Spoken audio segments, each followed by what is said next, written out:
Hi friends, welcome back to పారునరిష్ recipes. నేను పారిజాత. ఇవాళ మన స్పెషల్ రెసిపీ వచ్చేసి దోసకాయ టమాటా కర్రీ. ఈ కర్రీ చాలా టేస్టీగా ఉంటుందండి. వేడివేడి అన్నంలోకి సూపర్గా ఉంటుంది.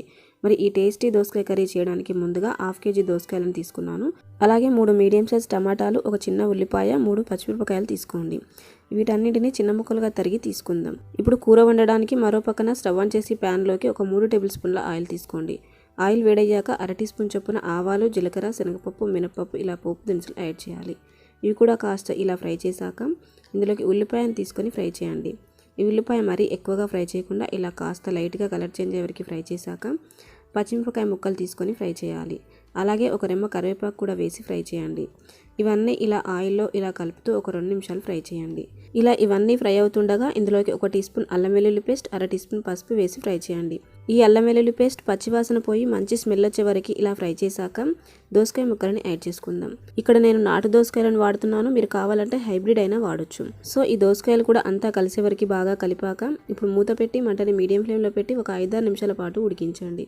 చూడండి, 5-6 నిమిషాల తర్వాత దోసకాయల నుంచి వాటర్ ఊరి ఇలా ఒక 50% వరకు ఉడుకుతాయి. ఇప్పుడు ఈ టైంలో టమాటా ముక్కలను యాడ్ చేసుకుందాం.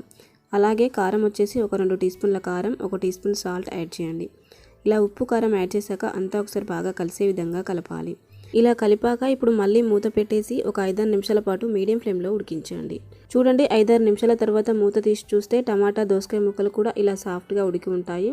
ఇప్పుడు ఈ టైంలో ఎసరుకు సరిపడా వాటర్ తీసుకోవాలి. ఇక్కడ నేను 1 గ్లాస్ వరకు యాడ్ చేశాను.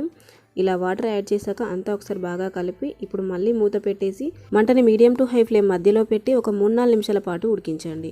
చూడండి, 3-4 నిమిషాల తర్వాత మూత తీసి చూస్తే టమాటా దోసకాయ ముక్కలు చక్కగా ఉడికాయి. అలాగే వాటర్ కూడా కొంచెం అబ్జర్వ్ చేసుకొని కర్రీ దగ్గర పడింది.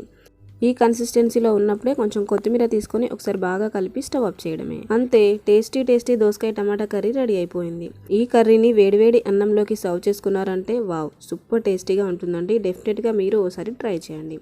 ఈ సింపుల్ దోసకాయ టమాటా కర్రీ మీకు నచ్చిందా? నచ్చితే డెఫినెట్గా ఈ వీడియోని లైక్ చేసి మీ ఫ్రెండ్స్కి షేర్ చేయండి. మీరు ఓసారి ట్రై చేసి మీ ఫీడ్బ్యాక్ని కామెంట్ చేయండి. ఇలాంటి సింపుల్ రెసిపీస్ కొరకు నా ఛానల్ని చూస్తూ ఉండండి.